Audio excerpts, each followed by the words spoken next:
Hello and a very warm welcome to everyone from CRED. We are very excited to bring to you CRED Curious, a series that aims to unlayer the thought process, philosophy, and ingenuity that drive some of the brightest minds. Joining us today are two brilliant thinkers, Kunal Shah, founder CRED, and Paras Chopra, founder and chairman Wingify. Listed twice in the Forbes 30 under 30 list, Paras is most known for his blog Inverted Passion, where he publishes his notes on mental models and thoughts on topics ranging from economics to AI and blockchain.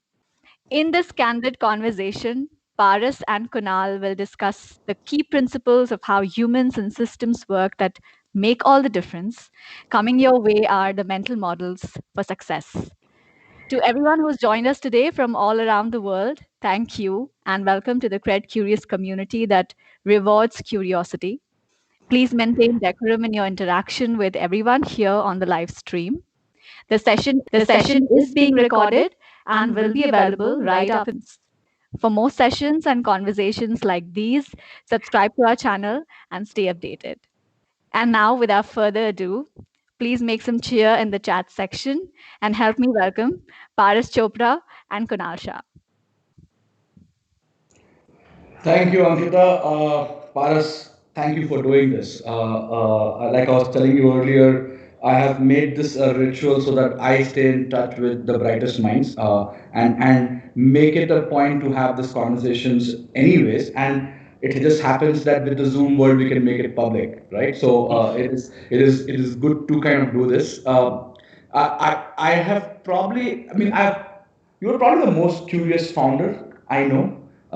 And I think your curiosity is not limited to the field of work you have been doing, but it is probably the most wide range or random, I would want to say, in the ways you think, in the ways you have been curious. I'm going to switch to the mental models piece in a bit, but I'm curious to ask you two questions first.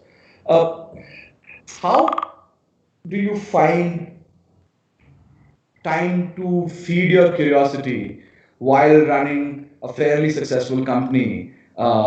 Is this something that is not possible for a lot of people to do, or it's just a myth that you can actually do both the things in parallel?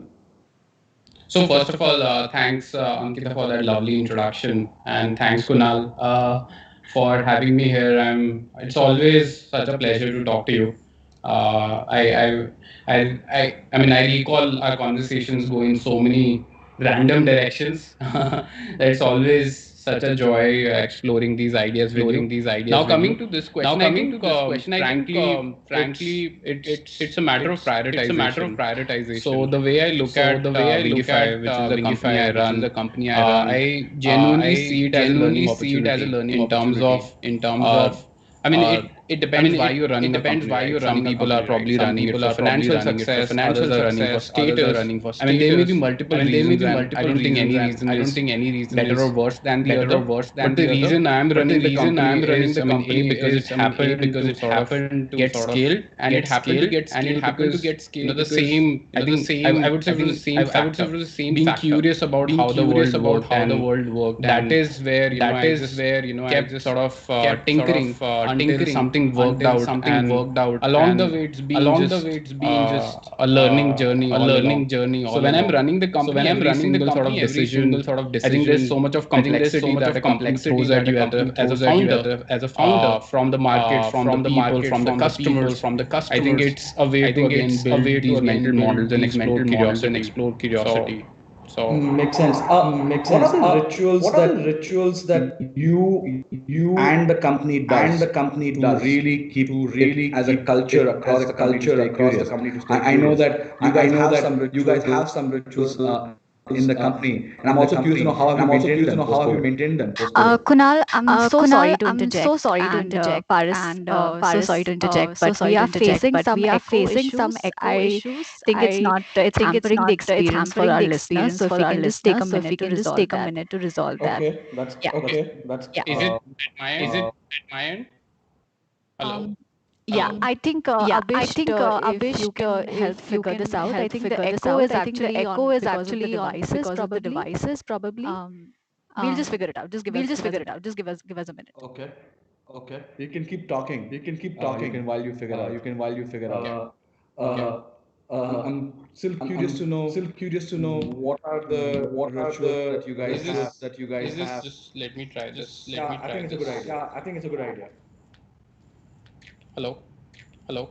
I think it's not I connected think yet. it's Is not it? connected yet. Is it? Yeah, I can hear you. Yeah, Can I you hear can hear me? you. Can Is you this hear me? better, Is Ankita? this better, Ankita? Um, Um, just checking on just YouTube. checking on YouTube. Okay, cool. Okay, cool. Sorry, Paras. This is Sorry, all Paras. This is early all technical early issues. We are technical issues. constantly We are tweaking the setup constantly and tweaking the bringing setup new and devices bringing new and devices bringing new and lights. bringing new Everything is lights. happening slowly, Everything is but happening slowly, but hopefully we'll get it resolved. hopefully we'll get it resolved. We wanted to launch We an wanted to iterate every launch an time versus iterate have a every time perfect versus have a setup. perfect setup. There's never a perfect setup. There's never a perfect setup.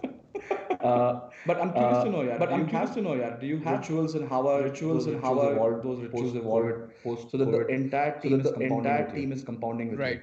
So I think that brings me to like maybe the first mental model of this conversation. I genuinely believe, and this belief has just become stronger by reflection, that the company is nothing but a reflection of a founder's personality. So whatever rituals that one ought to start in the company, I think a leader or a founder has to just start adopting himself or herself. So frankly, not a lot has to be done very consciously in the company, but a lot has to be done consciously on your own rituals. So one of the rituals that I follow is really blocking the entire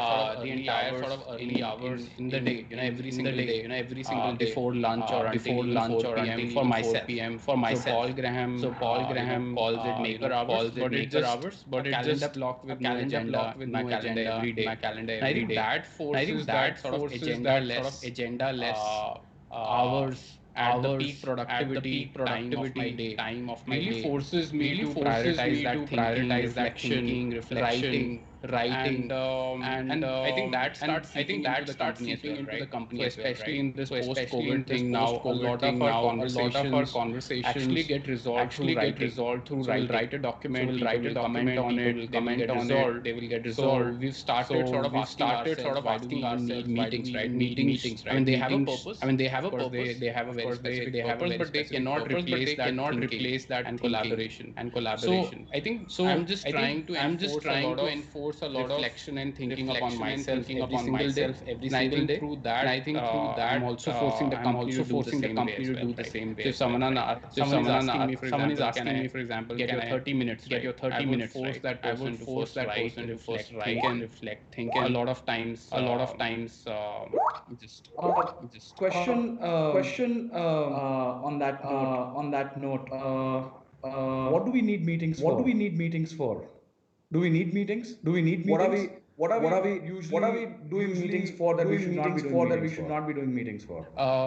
I think Given given in life we infinite don't need time in meetings. life, we don't need But meetings. I think But I think there is a trade-off in terms of when there is a meetings trade-off start in making terms of sense and when when meetings they start don't making making sense and sense. when they And I don't think making sense. that And I trade-off think is really that around trade-off is really around. it's really around I mean It's really our around. sort of verbal communication Our sort of is verbal very high bandwidth communication is very high communication, right? bandwidth communication, And right? that I do feel in that sort of getting to the in same sort of page, getting to that the same 5 or 10 page, minutes that meeting can be 5 or 10 much more minutes meeting effective can be much than more spending like effective several than hours spending like arguing several and hours discussing arguing and that one discussing. hour But of meeting course, cannot that replace 1 hour that meeting 2 hour cannot of replace thinking and that two reflecting and hour of documenting. thinking and reflecting and documenting. So I Wherein think just it's really wherein for just synchronization, really for and it doesn't synchronization, require a lot of time, but and it it does doesn't require require a lot people of time, being but on the it does call. require people being on the call. I have also observed I that have also any observed that meeting that you do any meeting with that you do more with than a certain amount of more than a people certain is amount of people ineffective is unless it's only ineffective unless it's only broadcasting, right? broadcasting, So, right? So, discussion with 10, discussion 15 with people 10 is 15 never a people is discussion never a really. discussion really. It is just It is just it noise, is just and noise, and the the loudest loudest voices are heard.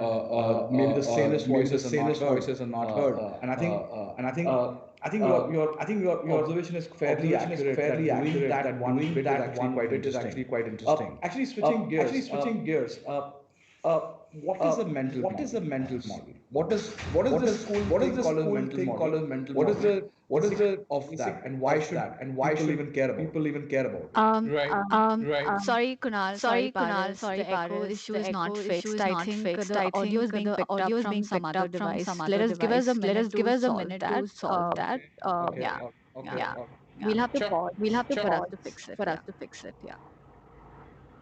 Do you know Okay, where it's coming okay. from, at least? At least. I think it's a YouTube live issue. If we'll just check if YouTube live is on in any of the devices there around you, Kunal. No, no. Is it? I don't have it open. So. Mm. Mm.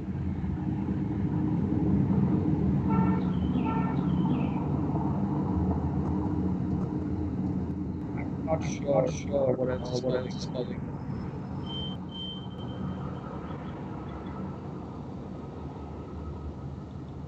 Ankita, is this better?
Kunal, can you say something?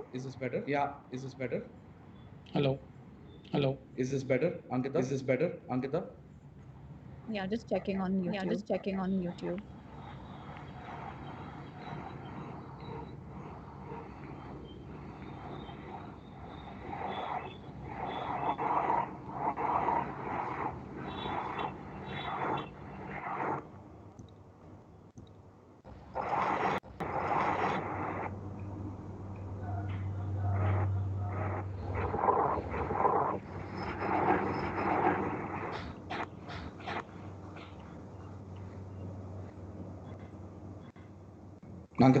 Do we have an update?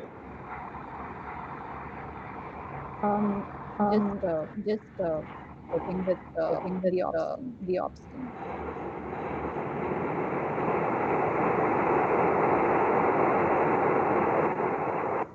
Sorry, Paras. You're on mute. Yeah, I was saying I don't know whether it's an issue at my end. So Yeah, it's harder to figure out. We're trying this setting for the first time using Skype to live stream into YouTube.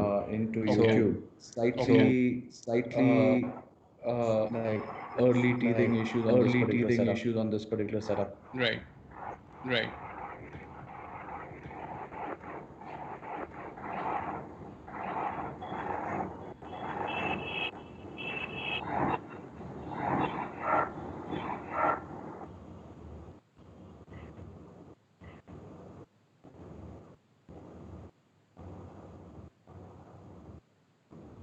If it doesn't get fixed, I'll try another AirPods. I don't know. The thing is, we can try. The thing is, we don't know what is the issue, really. So we may keep trying and not realize what's going on. Just a second, my team is just figuring out over there. Okay, okay. You So can keep sometimes, keep chatting till that time. no, no. I was saying We'll sometimes keep echo the does come from my end Okay, in Kunal, Paras, really sorry for this. We have a backup. We are not able to figure out the issue because we've shut off all of the devices. Could be causing the echo, but just as a backup, move this to Zoom. We will buy 5 minutes from the audience, and we'll restart this on Zoom if that is okay with both of you. I'm okay with it. yeah, Paras, are you yeah, okay? Are you okay on time? yeah, Cool. yeah, Are you yeah. okay on I time? mean, All right, it's a cool. Saturday. Yeah. Okay, all right. So Okay. Thank you Saturday. so much. Yeah. Thank Okay, you. cool. Okay, Yeah. Thank you so Bye much. bye. Thank you. Yeah. Bye bye.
to Apple products now, so we'll see if Yeah.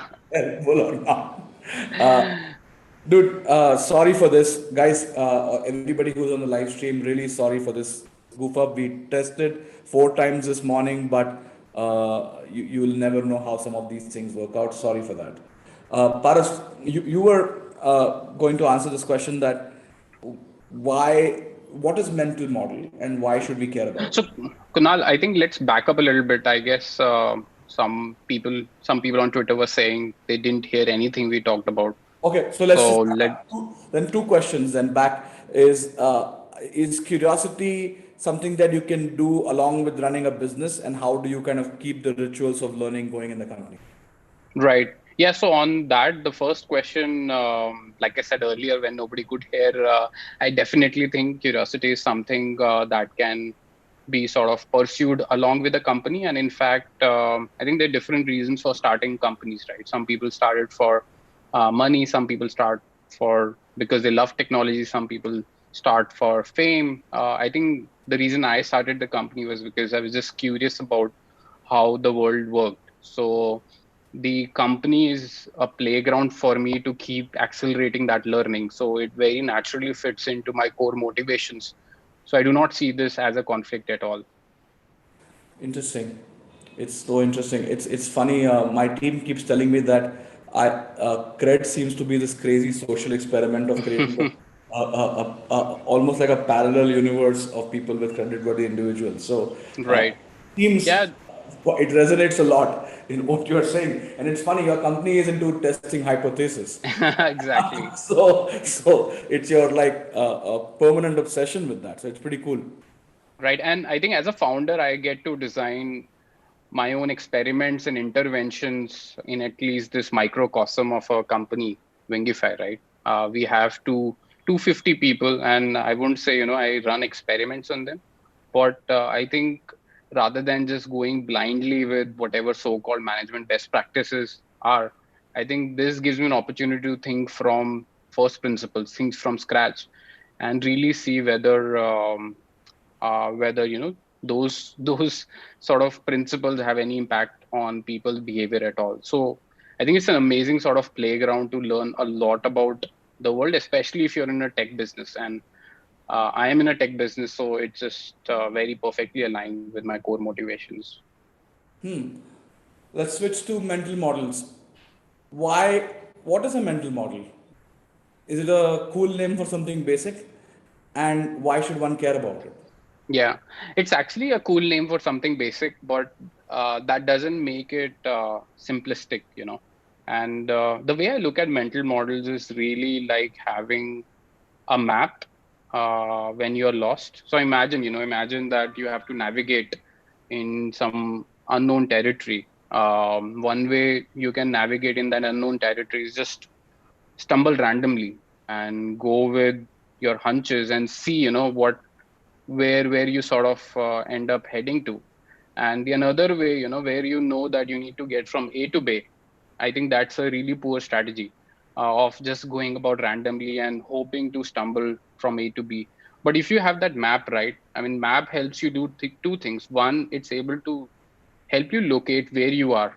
Maybe you're very near to B, maybe you're very far off, or maybe you think you are at A, but you are at some other point C. So that location, self location, cannot happen without a map. But after self location, you obviously have to chart out like a path to your destination, and there are infinite number of paths to that. Some of them are very suboptimal. They'll take a lot of time, a lot of resources, a lot of money, and some of them, and one of them actually is the most efficient one. So if I mean, and that's the same way I see a mental model, right? In the world is just so complex, and a map, when we're thinking about it, it's in three-dimensional space, but the world is almost infinite dimensional.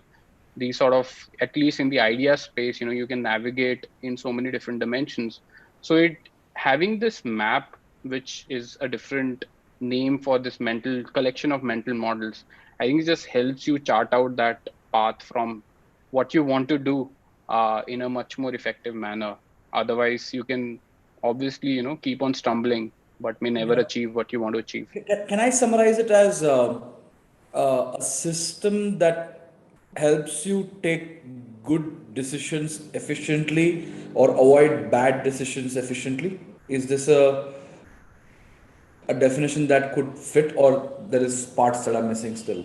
I think more than, I mean, decisions, I think decisions imply that you have maybe very sort of binary choices. But I think mental models help you effectively reorient, constantly reorient towards the destination. Because with complexity, right? I mean, it's all about that, the world of ideas where you ultimately have to navigate to get what you want.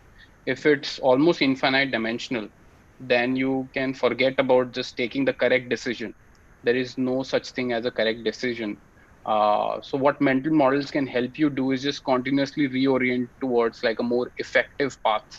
So it's more about having being on the right path rather than, that I'm deciding the best or the correct alternative, because that never happens. Interesting. Let's take an example over here. What is which mental model do you see yourself using frequently, and you see people frequently struggle with, and if they had that mental model, they would do better? Right. It's actually the mental model that I, I named my blog after, which is inverted passion. And I think the core idea is that, if, imagine you have to start a company. One of the biggest mistakes that a lot of founders do is go with the passion, and that's where the word inverted passion comes from.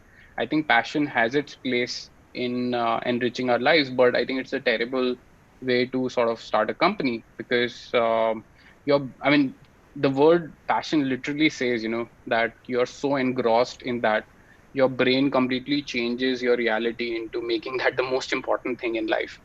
And so inverted passion really means, you have to sort of think about the world not from your passions, but think about the world from other people's passion.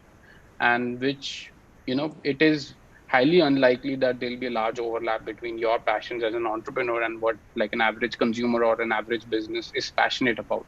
So this mental model about, do not solving problems that you're passionate about, but solving problems that others are passionate about. So you see this as a Venn diagram, and this mental model pushes you towards solving some other people's passions. But at the same time, there's this third circle in this mental model, which is solving those problems that are not being solved effectively by anything else out there. This maybe, you call it delta 4, some people call it 10x, but there is no point in solving people's passions if they're already getting satisfied, right? There is no point in making yet another Facebook, even though Facebook is a very valuable thing. So this mental model in terms of what you can do, what people want, and what's already there, I think this helps you orient, not just with startups, but I feel any value creation event. So even if you're running a non-profit, even if you're running a country, how do you create that value creation for yourself? Is, I feel this helps me orient again and again and again. Yeah, I think Parasita, other thing that I have seen as a variant to this is I call it the rivers of motivation, right? So all humans are have like they have their own Gangotri where all the core motivations start from. So let's say you talk about having progeny, mating success, Right. survival, that comes from there. And then as the river progresses, it streams into smaller things, right? And it can become super thin stream. It can stay as thick as Ganga, and kind of go into these things. And the thing is that all businesses seem to be on the banks of these rivers, right? So either you are building a dam on this river, but the thing is that a lot of times I've seen that people build a dam and then hope the river shows up. Right. And rivers don't show up, rivers exist. You have to Yes. build dams around the rivers. And I think what you're saying is an interesting way of kind of combining these things. I have seen a very interesting thing is that a lot of people fall in love with their ideas. That's another thing I have seen as a challenge of the mental model, that the idea should be of being successful in what you're doing versus what your original idea was. And I Right. have seen people fight that. Like every time I have spoken to early stage entrepreneurs and mostly told them that your idea is bullshit, First of all, I think in India we have a very interesting thing that we don't appreciate feedback. We are like automatically shaken when somebody tells you, because Yes. and the whole country sugarcoats everything and laughs at you when you are left the room, but only few people will give you the feedback on face. It's an interesting model. I have a question on inverted passion and how you have shaped your businesses based on that. So talk about how did uh, all your business, I mean, you've done multiple businesses within the same business, right? In some version or other. Right. Can you give an example on how you discovered the last big thing that you guys have done, and what was the method that was used for that? Right. So I think inverted passion, this whole, I mean, my interest into reflecting into mental models came because I think a couple of years back, we were running this team within Wingify called Foundry. So this team's objective was to throw ideas at the wall and see which idea stuck and which just fell off. And almost all ideas didn't work, I think, but there was one that sort of worked out. So one that was worked out, was Push Crew, which was a web push notifications platform. I'm taking a very pragmatic example so that we're able to concretize this. So the web push notifications sort of SaaS product that we came up with in that team, which was separate from our main product VW, which was an A/B testing tool. So that worked out, but none of the other ideas worked out, and there were many other ideas. Some of the ideas were about, say, I mean, now reflecting back, they were figments of our imagination.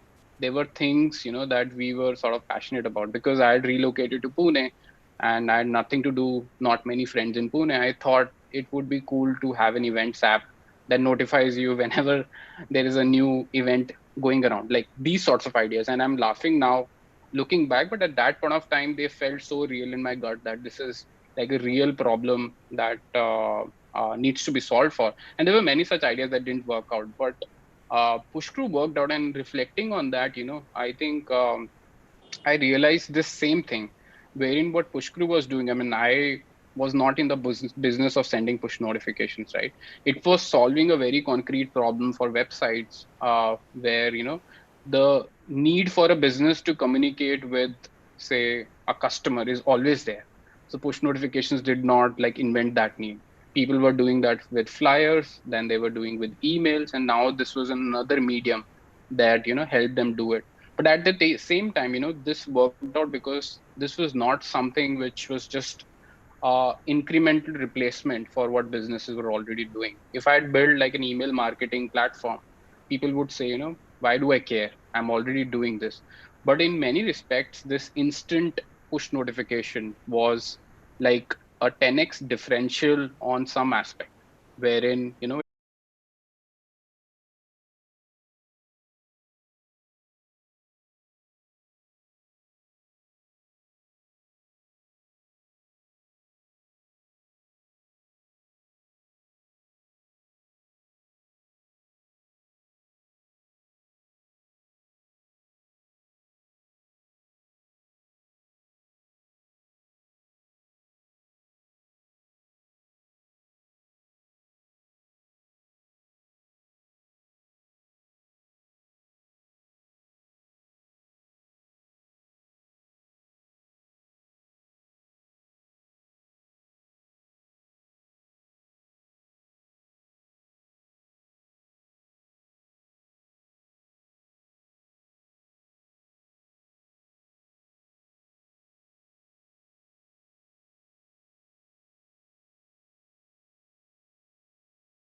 on being able to signal like certain, say, financial status. So it's definitely creating some value, but it's not creating value on a dimension you think it's creating value on. I think similar thing with universities, right?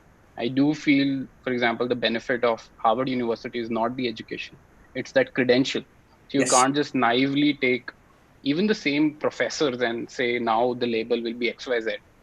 That just won't work out. So I mean, again, Or this the is such an network, amazing thing, right? or the alum group that you create with Right, that. right. So it's amazing the vectors of these value creation, and by virtue of it, vectors of profit. Uh, they sometimes, it's just so misleading that you can't read a business from like a very neutral perspective and say you've understood it. Correct. On that note, when people are taking complex decisions, and emotions play a big role in how we kind of take decisions. So, Paras, can you tell me how to take a good decision? What are your mental models to take a good decision? And you Right. can go all over the place to tell me how you take a good decision. So, so this is what I've started. One of the biggest mistakes we do in taking a decision is to jump right away. And I know this sounds very obvious, but that's a first reaction. We don't like confusion. We don't like the state of uncertainty. So whenever there is this fuzziness in the brain, our brain would push us to take a decision, any decision, because it just not is comfortable with this confusion. So the way I do this, whenever this, I actually have, I mean, it's a journey, but I'm starting to train myself to love my confusion because I know there is some inside of breakthrough just right around the corner. So I don't like to jump into just resolving this confusion right away. I let it, simmer for a long while. But then what I do, I take a step back, and again, you can call it a mental sort of meta mental model. But I like to take a step back and start writing that what am I solving for. I think the big chunk of taking a decision is to actually elaborate, why you want to take that decision. What do you want to achieve out of this decision? And then I also write what is the end state I visualize. So suppose I take a decision, uh, I take a decision which goes right. What is the outcome that I'm expecting? If this decision goes wrong, what is the outcome that I'm expecting? So just by elucidating the consequences of those decisions, you'll start enriching the entire context in which the decision has to be taken. So I do feel 90% of job in taking a decision is to just keep expanding the context so that you know more and more about the decision. And I think once that context is sufficiently expanded, either on your notebook or a document, I think your brain, that intuition, I think starts internalizing all that context. I don't think you can solve that most of the real problems in the world through rational thought. I don't think you can just like write an algorithm because there's far too many choices, far too many combinations of things you could be doing. But having said that, either intuition alone, would mislead you, and rational thought alone will also mislead you. So I spend a lot of time into expanding that rational thought, but at the end of it, I just trust myself that my brain is absorbing all that context and help me take the right decision. Uh, Paras, why do you tweet? I'll give my answer as well, but I'm curious to know why do you tweet? I think there's two reasons for it.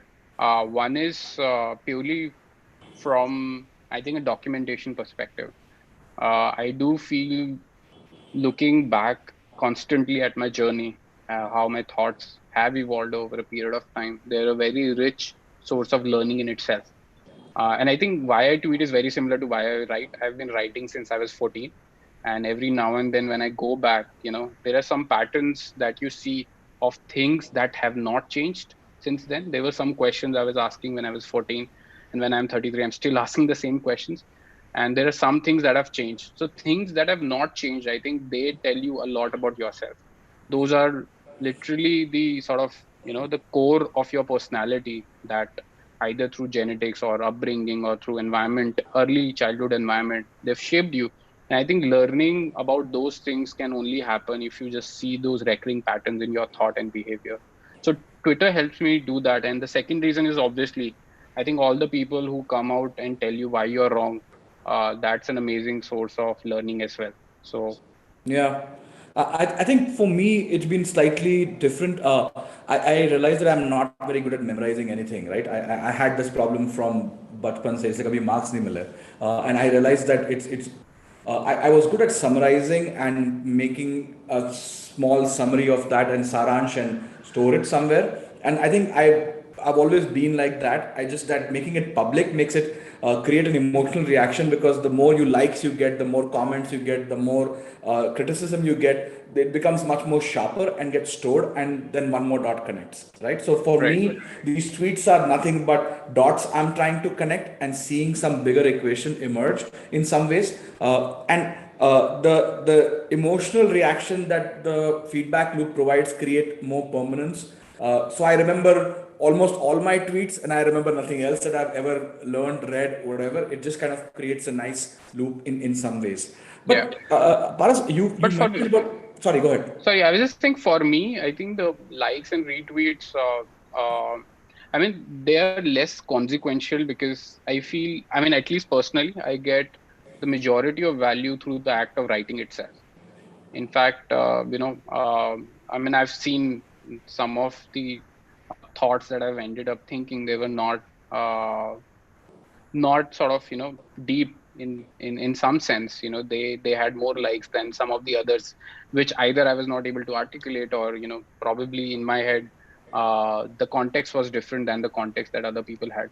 So at least I'm usually somewhat skeptical of taking reading too much into this just likes and retweets, but I enjoy the responses a lot more because I think they make me Yeah. think and rethink. They're more Yeah. high, I mean, higher bandwidth response, right? And like Correct. is just so less effort, right? It doesn't tell a lot. Most of the time it also means that people have probably not even read it. I've noticed that pattern as well. You can almost get away with anything and get a like for it. I remember once on Facebook I wrote hi and I got 2,000 likes, and I don't know what that meant. But curious to know on one thing, that you have a thing to uh, keep questioning and keep wondering, what are the few things that you have found yourself to be consistently interested in, right? There are some are fleeting interest and you kind of get bored and kind of did it, but what are the few things that have kind of stayed consistent with you and you read more about it? Right. I think a couple of things at the very highest level. I think it's two questions. I think one question is why does the world exist? I think this just keeps sort of and it is. I mean, I think it's so sort of disconnected from reality that I see a lot of people take a step back when I say this is the most important question because they're like, you, and how does it really matter? And but it does matter to me a lot. I mean, when I see that us existing, Earth revolving, me seeing like a rainbow, and all this seems surreal in some sense that why should all of this exist? I mean, one alternative you can imagine is that it was just pure blankness, nothing at all. But the fact that these physical laws exist and we are animated in some sense, we are doing things, there are purposes, uh, and there are stars, and so all that and I think that's one question that sort of just keeps bothering me again and again, wherein if the alternative is that nothing could be there, why do we have this structured world? I don't know, and I don't think science can provide the answer. And I think the related question to this is again the question of qualia, where when we qualia is this experience of say redness of red, or the sort of specific character of sound. So again, the more you learn math and science, it's so algorithmic that you don't even know how to approach answering this question, that why red is red. In some senses it's just so trivial, but in other senses, for example, if you have to explain red to a colorblind person, for example, or a blind person, there is just no way to do that communication. So this is definitive some information that we take for granted, but we can't write it down somewhere, we can't algorithmize it, we can't theorize it. So it just fascinates me. I'm going to ask you this question. What is your current hypothesis on why does the world exist? I literally just finished a book on it, and it was called The Mystery of Existence. And the whole book, It was by a philosopher. I think it's called Munitz, and it was fascinating. The entire book didn't answer this question, but it answered why this question is unanswerable. So the book was talking about that this, unlike many people believe, this is not an absurd question. For example, this is not a question like what do oranges dream of. It is grammatical, but it doesn't have to have an answer. It doesn't make sense.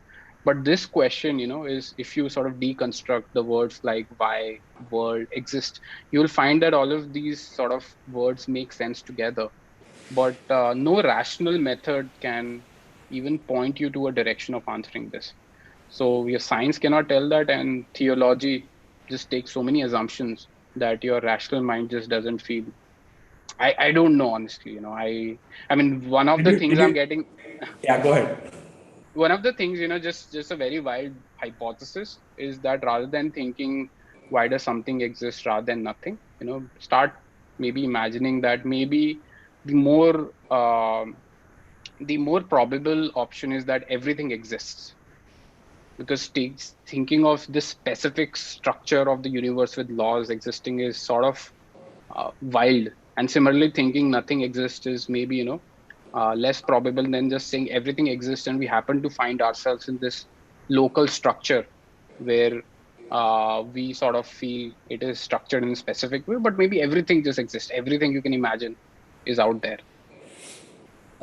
Let's switch to money. Um, which are the few mental models that consistently help you in getting rich and staying wealthy? I think first one is knowing why I want to stay wealthy. I don't know about getting rich. I think rich is a relative sort of term, but I mean, really defining what wealth and money mean to me and what it is at the end of the day. And similarly, why I'm pursuing this. That reminder helps me. So for me, in the sense, for example, differentiation between money and wealth, this mental model helps me think of whether the money in the bank is something which is worthwhile or whether it's actual things getting created. So wealth is, the resources in the world. You can have all the money in the world, but if water goes out, that money is worthless. So what is worthy is actually wealth. And the reason I think wealth is important to me is because wealth can be traded with others to sort of uh, get what you want. And what I want is freedom of thought and action. So I think for me that freedom is really, really important, and by consequence of it, wealth becomes important, and by consequence of it, money becomes important, because in many respects they are interchangeable. But I keep reminding myself that money in itself is not as important as freedom of thought and action. But what are the mistakes that you've seen people make in their approach towards getting rich or being wealthy or staying wealthy? Like you've seen any patterns on biases at work that kind of keeps people away from becoming rich or wealthy? um I think I mean, one, I think the core part of it is not knowing oneself. That I think there is two ways to operate in the world, right? Either you can push around the world to get what you want, or you get pushed around by the world, where the world gets what it wants out of you. I think the number one reason why people don't get rich is that they're almost always behaving in the second category of behavior. They get pushed around by their friends, by their parents, by their cultural expectations, and so on and so forth. But the way to get wealthy is to push around the world to get what you want. And for that, the starting point is to know yourself, right? Starting point is to know your strengths. Starting point is to know what you like, what you don't dislike. And then, I mean, I think knowing yourself is equivalent to getting a lot of self confidence, but which is grounded in knowledge. I mean, you can be self confident but still get pushed around because someone is operating at a higher level than you. It's manipulating you in ways you don't even realize. uh, so I would say the number one advice for getting rich and staying that way is to continuously keep reflecting, because that'll give you confidence and that'll make you do interventions to get what you want. Um, why is knowledge not cool? Why is curiosity not cool in our country? Why do people like you or sometimes me and all of these people get this tag like "Arey ye gyane bakwas band karo"? What is the reason where we have landed ourselves where we do not really, although we know all of our progress and all of our success will come from being more knowledgeable, being more skillful. How did we end up in this almost like mockery of anybody who seems to be seeking? I think because we are truly in a minority from like a evolutionary and biology perspective. I think we humans have never evolved to be curious. I think we are evolved to survive. I mean, our brain's purpose is not to seek truth. Our brain's purpose is to help us survive. And in the sort of the evolution of this human society, that survival translates into a lot of things, and knowledge seeking is very minority of it. For example, survival translates into climbing the social ladder. Survival translates into optimizing for how you look. Survival translates into pursuing status symbols. So I think there's just so many vectors for which our brain optimizes for. And that is what the majority of society starts optimizing for also, right? I mean, society is nothing but this collection of brains. So I would say, people who like to pursue knowledge, who are curious, I think they are in minority because we never evolved to be curious, and it can be detrimental to survival if someone Will is it just remain? Will seeking. it remain a minority? Can we ever change it? Can we attempt to change it? Um, I'm doubtful because I mean our core impulses and core drives. I mean I feel people who are more curious and knowledgeable, they'll have more and more power because knowledge is equivalent to power in all senses of the word. But at the same time, expecting that it will be a big enough driver for other people to seek knowledge is, I'm doubtful. They will rather seek power through maybe, like things like right now you have to break up the big companies, or you put artificial restrictions on innovations and anti-global. And so there's so many vectors through which a collection of people can overpower a minority. That's I so see true. that more likely than people say, hey, we need to be more knowledgeable. That's so true, and I think we feel immense amount of power, and I think our joy of discussing elections come from that, right? We feel the agency of being able to change the fate of kings and all of that, while we actually don't matter at all. But I think this joy of agency in gaming world, it's a very interesting Right. phenomenon. So the biggest monetization lever in casual games is the sense of agency, that you are doing something and something else is happening. And I discovered this crazy game that teenagers in the US are using. It's called Stories, Hmm. and the characters move based on what you tell them. Oh, you wear this clothes. Oh, you go on date with this person, and then the story progresses. Right. So Right. the need for agency in teenagers, which is not there because they are young, they are monetizing by creating this thing, and then oh, if you wanted to give her this expensive clothes for $10, so this company is monetizing like crazy because of creating this sense of agency. It's a insanely powerful concept. Wow. But Paras, moving back to the human quest, and uh, do you think that uh, if we were not knowledge driven and remained status driven, we would have been just like any other species on this planet and kept the planet safe and not ruined it to the level that we have done it? Is this ability to know, ability to build, ability to scale, collaborate has allowed humans to destroy this planet? Uh, I think in some senses, I think pursuit of knowledge has flavors of pursuit of status also. I think so. So I don't think a pure sort of rationalistic society, maybe you can call it the what utopia Ayn Rand was sort of preaching, right? That would have led us in a better fashion. Maybe it would have led us in a worse state because we would have just because it's I think even today we have a lot of knowledge in the world to stop, say, biggest problems like, say, global warming, climate change, and even things like coronavirus. People have been saying for so long that these live markets, they are a hub of a lot of these viruses. So I think the knowledge per se has existed, uh, but the motivation to act on it is just not there. And and I don't think purely, through, if everyone was rational, people would have sort of just aligned very magically, because it's just very hard to imagine that. I mean, it's just like, say, a network of robots will have their own problems, right? Where they'll miss the bigger picture in some sense. Makes sense.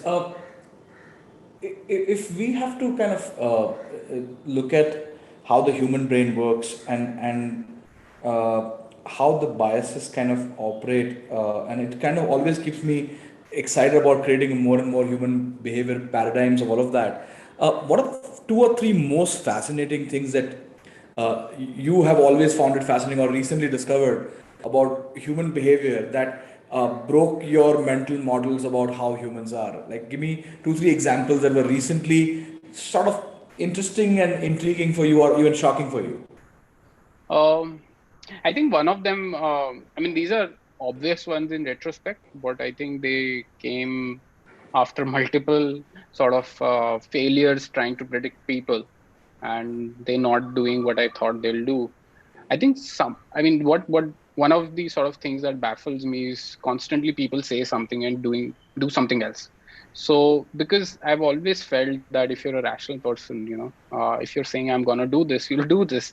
But it's just so amazing that constantly people fool themselves into believing, and I don't think they're lying, by the way, when they're saying those things. I think they're actually believing what they're saying, but they end up doing something completely else. So I think they have a lot of people have most people, in fact, have two modes, right? One is where the mode of sort of is around impressing someone else, so they will say things that you want to hear. But I think at the deep core, when you go to sleep, you're relaxing, that's when the core motivations will come up, and that will drive a lot of actions. So this disconnect between what we believe and what we end up doing, and we believe because our brain thinks in a linear fashion, and we think we are a good person and we're a nice, we are ethical, and so on and so forth. That story that cooks up, that makes you say things that others want to hear. But at the base level, that whole subconscious that makes you behave in a certain way, then you end up behaving in a different way. And what baffles me is that, not that it happens, but I think people won't admit it. And if they will admit it, they'll forget about it the next time this happens. So it's a constant sort of I love it. it's like, you see a banana and you're going to fall, slip off it, and but you still slip off it. So it amuses me. Interesting. Anything else? Hmm.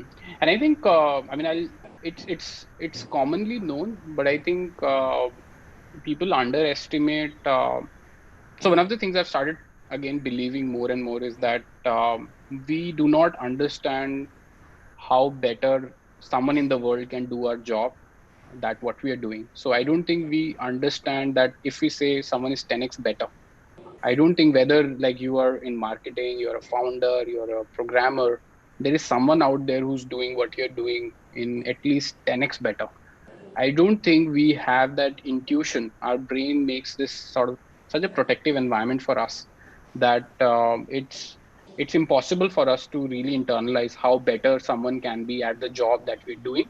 But I think increasingly it's important to realize that, because people who are 10x better, they will, in the coming time, will be sort of running your job and pulling the strings. So at the pace things are improving, right? The demands on every profession, and I think for founders it's much more, because you're a generalist and you have to know so much to just be at the same stage. I think those demands in the world are now so much farther than what we are able to really guess that they are. So I think our brain will tell us that maybe I don't know this, but there is this universe of things you get to know if you have to be 10x better. Cool. I'm gonna switch to getting some practical answers from you on people's real life problems. Okay, this seems like an astrology session, but we'll make it fun. Okay, if you have to give somebody a mental model or a recommendation system on how do you pick a person to marry, what would that look like? I think for me, it would be if you have to think about it, you shouldn't sort of marry. I think it's at least, I mean, in some dimension, I think marrying is one of them. You cannot take a rational decision. And if you're taking a rational decision, the whole point that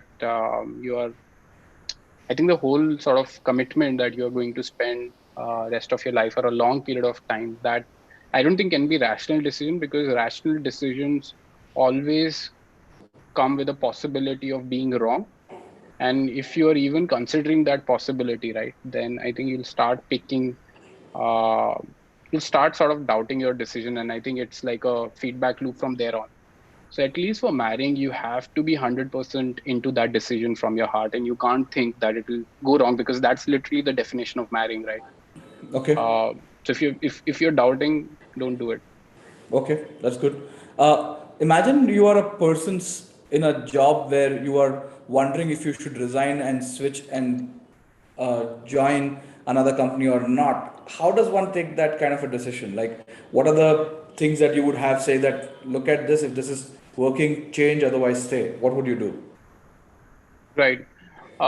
Again, I think it goes back to knowing yourself. I mean, if I were to do it, I would actually sit down and spend a lot of time in understanding myself, that what are my core motivations and what am I seeking. I think a lot of times we get into the modes of not scratching some terms deep enough. For example, career growth or promotion, or even money for that matter. That I think, I mean, in fact, yesterday I was reading this Reddit post where there was some dentist, 40 years old, and he was saying, I wasted my life. And he had just written a long wall of text, and it was on the top page, and he was literally saying that I got into dentistry because my parents wanted it. I would make a lot of money. I married, had 2 kids. My kids now hate me. My wife doesn't love me. I hate dentistry. I have my back pain and so on. So the whole point was that I mean, his advice as a 40-year-old to 22-year-old was to really know what drives you. And I think career choice is such a big decision that just optimizing on one dimension, like money or maybe promotion or role, you'll just end up drifting from place to place. And by the time you're 40, 45, 50, I think then probably shallower things will start defining you. I don't know whether this is good or bad, but if you're 45, you've made a lot of money, but you've not maybe introspected why you went into a profession, because you have 10, 15, I mean, 20, 30 years of this professional life, and you cannot take that trivially. I think people take it far too trivially than they should be. Interesting. I I often ask this question from young people that I want to drop out. What do you think if I should drop out? It's become cool to drop out. What do you, if you were to kind of think about, if you were placing yourself to be in a college student shoes and say, what do I do? What is a good checklist to drop out? I think you should drop out if you're not enjoying learning. As simple as that. I think if you're, I mean, if you are Paras, not that's a at a, dangerous statement. 99% of Indian students in college are not enjoying learning right now. I think they shouldn't be in the college, frankly. I mean, unless you very specifically went into college for a credential, and you know that I want a Harvard degree, I want an IIT degree, then I think you wouldn't be asking this question. But if you are at that non top 1% college, and you're thinking, why am I spending my 4 years idling away, not really enjoying, you should drop out. I think 4 years is a long enough time to not keep second guessing yourself, right? Fair enough. But I do think at the same time, people also underestimate the value of social interaction, because the whole expectation from college is from learning. people start doubting learning and they start doubting whether they should be in the college or not. But if the whole purpose, if college is to have 4 years of fun and hang out, nothing wrong with that. Um, Another question: if kids are like products or they're like companies, you're building them, and uh, uh, what are the few things you would recommend to, let's say, young parents on how to build their kids to be successful, to be curious, to be knowledgeable, to be doing better in life, to be happier? What would you recommend as a checklist? I've thought about this, and I think a couple of things. One of the things is to actually promote freedom of their thought. I think, especially in India, Indian parents are far too overbearing with their own worldview, and they don't respect kids as individuals on their own. I think you have to first recognize that, once you've given birth to a kid, that kid is a person in itself. And that kid could have different ambitions, different views, different choice of religion. So I think I feel that the most fundamental duty of a parent is to enable kid, to make his or her own choices. And that means not even sort of nubbing the curiosity in the bud, right? If the kid is asking thousands of questions, I think you have to be patient to answer those thousands of questions. That early sort of environment of whether you are encouraging curiosity, encouraging independent thinking, encouraging independent action, I think that's going to shape his or her rest of the life. And whether you want like a self-confident, strong kid or not, I think entirely depends on how do you treat them very early on. Uh, if you have to tell a young professional on how do they measure if they are doing well in life or not, because early days are very confusing. You are trying to benchmark based on salary kidhar mila, job kahan pe mila. But what are the, if for the first 7 years of somebody's job or work, whatever they're doing, what metric would you give them to measure themselves with? I think early on, a good metric to sort of observe. I don't know whether you can optimize. I think you can optimize for it also, but I think amount of work, because companies typically have lower expectations from so-called freshers, and I hate this word fresher, but typically someone who's right out of the college, they are treated like they'll do the most inconsequential of tasks. Uh, but if you are getting more and more work, I think the worst mistake you can do is to, I think, optimize for work-life balance too early on. Because the more work that is coming your way, it's an indicator that the company, your team, or your colleagues are valuing you far enough that they are giving you more consequential work and more work. And I think that's where, as observed, career progress happens. It's always that first people start actually acting like leaders, and then company just say, hey, maybe he is a leader or she is a leader because it's already It's doing so that true. job. It's so true, and I think it's so funny, Paras. My early years were pretty ruthless in terms of there's just a sheer of quantum of work, because I would raise my hand for everything. I Yeah, would raise my hand for every project. It could be even organizing a picnic for the team to this. I would just raise my hand for almost everything, and I don't remember sleeping very well a lot in the early days, but I think I often tell people that in the past people were valued for years of experience, and now we are going to soon value people with experiences per year, right? right. So I think that is the metric that will kind of start mattering a lot more. And I do feel, I mean, quality and, I mean, people sometimes say, do you want quality or quantity? And I think it's a false choice. Why not both? And Pineapple. especially in the early years, you have so much of energy. I think that early momentum in career carries so far. And I've seen many people optimizing for, I mean, I think many people still remain in the college mode of taking it lightly. But then, careers have long arcs. And that early trajectory, I think you get so comfortable in being comfortable that it's very hard to change that later on. But early on, if you're just pushing through sheer will, I think that's the path to rapid career progress. Interesting. A lot of people are stuck on this zone where they think, should I start up? Should I start up? Should I start up? What would you advise them? When is the right time to start up? Um, I think people who actually end up starting up, they don't end up asking this question so many times. So I think this question is asked to hear an answer you want to hear. But people who start up, I think they don't ask whether they don't seek for confirmatory or disconfirmatory sort of advice from surroundings. I think for them it's such a big compulsion that they have to do it right. I mean, you don't ask whether you need to get up in the morning or whether you need to brush it. It's a compulsion. So if it's a compulsion, you should do it. If it's not a compulsion, that's okay. Starting up is also glamorized. I think different types of people have different place in world as far as what value they create for themselves and others. And it's totally okay for someone to live the life the way they want to.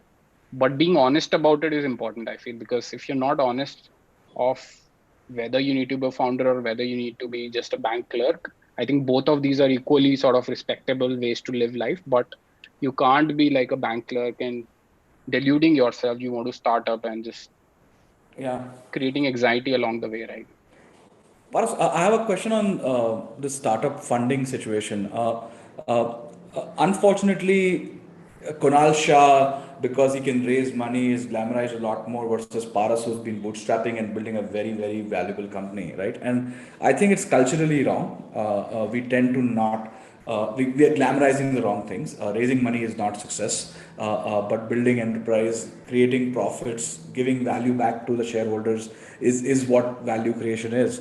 Uh, and a lot of people are stuck in this zone and just generally hating everybody who gets funded, who does not get funded. What would you advise them of all the people who are hoping that it requires funding to start up? Because you did not, you and many, I would say 99% of businesses in this country do not start with funding. Yeah, yeah. So, what would your advice be for all these people who have kind of got lost into this media track of celebrating success of funding? Right. I think like most questions, I think binary sort of choice is a false choice. And saying one is bad, one is good.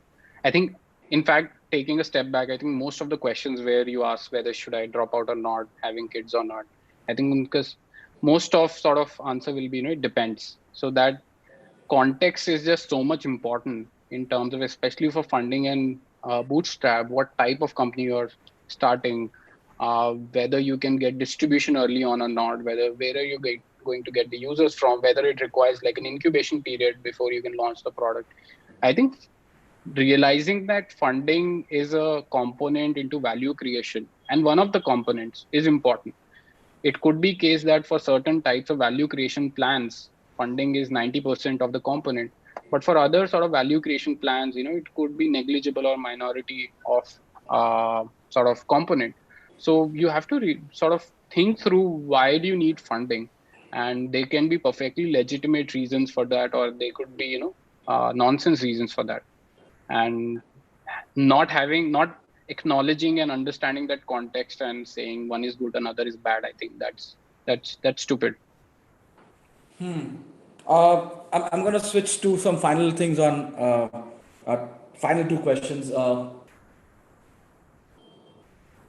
What's a good way to keep compounding on a daily basis? What do you recommend to somebody like you read? How many books do you read, Paras, a year now?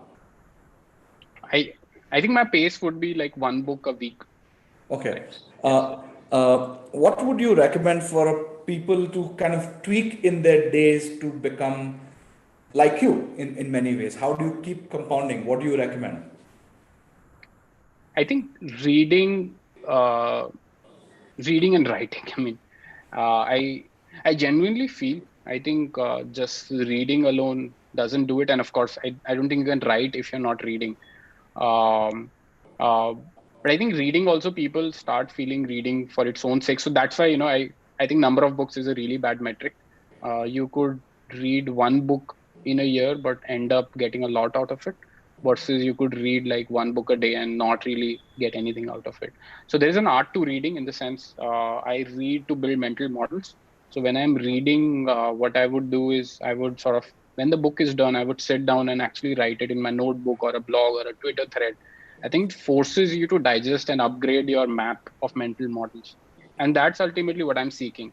I'm seeking to enrich my map of mental models on a continuous basis.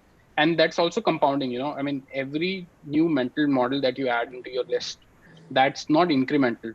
It actually shifts all other mental models to accommodate around you so that you add one more nuance to it.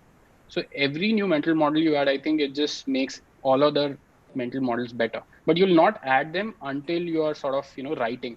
And you'll not write well until you're reflecting, and you're not reflect until you're reading. So I think these things, reading, writing, reflecting, and continuously just thinking whether you're mistaking map for the territory. I think that's, I mean, I seek to always have my map as close to the territory as possible. And I think that can only happen if you're continuously reflecting. Cool. Final question. How to imagine the world with COVID now, and like how do you kind of imagine what are the things that are going to change? And a sub question to that: are you long on India or are you short on India? Um, I think, I mean, long and short depends on what dimension we are talking about. Your dimension of I think my dimension, if it comes to, say, having an important place in the world, I think I'm short because important place in the world can only be had if you're leverage. I think we did think that we have leverage in terms of number of young people, but uh, that can also be seen as a liability. And I think it is increasingly turning out to be liability in terms of having to feed a large population. And I think that number of, and increasingly, I think the number of people is less of an advantage. It's that knowledge, right? When we are saying knowledge, I'm just using it interchangeably with technology, innovation, capital, and that to financial capital. So all of these things are, I think they have aggregation effects. They go where other sort of similar resources are there. And unfortunately, that's why I feel, I think this whole sort of America being center of the world, that's not going away uh, anytime uh, soon. unless they self-hurt and say, all the innovators go out of. But I don't think that's going to happen. So I'm not very hopeful that we'll have a very important place in the world going forward. Does that make you wonder why are you here in this country? Do you ask this question often? Actually, not, because I do feel, like I said, uh, the people with 10x capability, I think they're increasingly in minority because even their benchmarks are being set by people better by themselves. So they are aggregating at a very few companies, right? A few organizations and few institutions. And even if you go to America, I think you will see that 95, 99% is the same situation. It's just that 1% has such a big leverage on the world that you can't expect to just to relocate to America or Europe and things to change very differently, because the average person there is like an average person here. It's that 99 percentile there is probably better than the 99 percentile here. But then getting to sort of 99 percentile anywhere is just a really, really hard job. I think we can go on and on over beer one day, and we'll probably broadcast that. It's a lot more fun with alcohol because it gets more Yes. intense. But dude, thank you so much for doing this. I hope a lot of people who tuned in enjoyed it, and we'll have a recording also, so we'll share that as well. Dude, thank you so much. Sure. Ankita, over to you. Thanks, Kunal. Thanks, Kunal. Thanks, Paras. This was a lovely session. And thank you for your time and your insights and for your patience as well when the technical glitches were happening. We were glad that we were able to resolve it and make the rest of the session a seamless experience. The conversation went across a very wide spectrum of human psychology, money, systems, startups, and even the curiosity about why the world exists at all. So it was a really, really enriching experience listening to you both. And thank you to everyone who joined. Thank you for the patience. Today's stream will be edited and shared on the YouTube channel. subscribe, and you will be updated when it's published. We will be back with more sessions like these. Please tag us on social media at cred_club and let us know your key insights from today.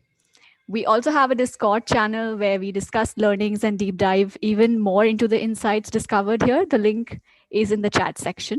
Have a great weekend and stay curious.